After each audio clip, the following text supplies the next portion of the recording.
Okay, so now I'd like to talk about a very specific neurotransmitter.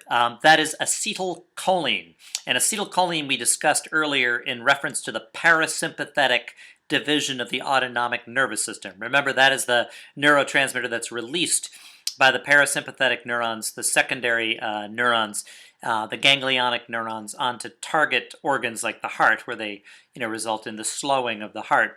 Well, by looking at acetylcholine and the processes required to manufacture acetylcholine and to release acetylcholine, package it for release, and then release it, and then to remove acetylcholine from the cleft, we start to see some of the specifics related to acetylcholine, but that are a property of all the different neurotransmitter systems we will be discussing. So that is, all of them have to be manufactured, stored, released, and then somehow their message brought to an end. So with acetylcholine, you'll see, like all neurotransmitters, it is constructed of pretty widely available substances. In this case, the sort of raw materials for the manufacture of acetylcholine include choline, which is a chemical that is a byproduct of the metabolism of fats. So there are a lot of fats in our body. All those membranes consist of phospholipids, right? So there's a lot of fat metabolism. So choline is actually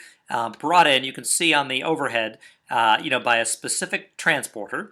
And the other commonly available constituent that you find inside a cell is something called acetyl coenzyme A, or CoA. And this is a byproduct of cellular respiration. Remember, this is what goes on in the mitochondria, the generation of those ATP molecules, from the burning of sugar in the presence of oxygen. So there's going to be lots of this acetyl coenzyme A as well.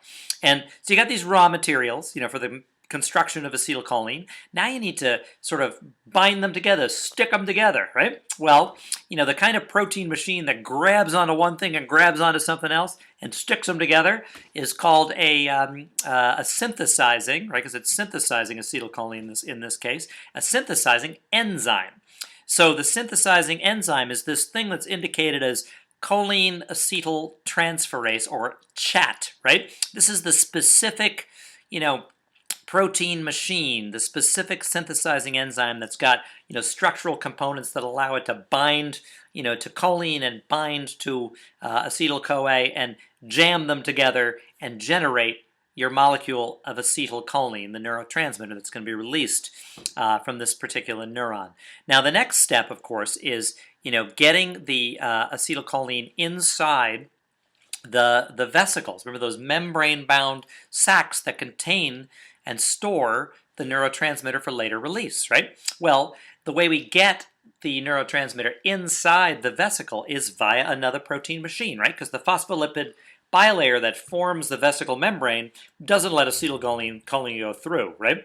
So we have embedded in the membrane of these vesicles protein machines that are called transporters, and they're selective, right? That is, they have a nozzle that's sort of shaped just like your acetylcholine molecule that's just been synthesized. So the acetylcholine transporter, the vesicular transporter, the one that you see on the vesicle membrane, will use ATP because you're fighting a force, right, to get that acetylcholine inside the vesicle, right? The force you are fighting, of course, is the concentration gradient force, right? Because you're forcing more and more acetylcholine inside that vesicle.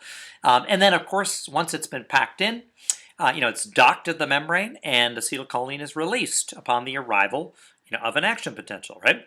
Well, now look in the cleft, right? Look in the synaptic cleft, the gap between the presynaptic, membrane and the postsynaptic membrane, and you'll see that acetylcholine is being broken down in the cleft. Acetylcholine is a neurotransmitter that gets broken down, degraded, right, in the synaptic cleft. So it can be released, and then a certain amount of it it'll diffuse all over. Concentration gradient force will drive it. Some of it will interact with specialized receptors on the postsynaptic membrane, right? And then typically most of it will be broken down. The message will be ended. This is a discrete chemical message that has a certain period of time that it lasts. And the protein machine that degrades or breaks down acetylcholine in the cleft is what's called a degradative enzyme, right? It's another enzyme. This one will grab onto, acetylcholine and break it apart. And it's this thing that's listed here as ACE.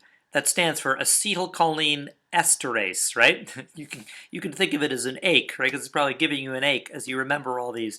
But ache is the name of the degradative enzyme that grabs onto acetylcholine and pulls it apart, effectively ending the chemical message.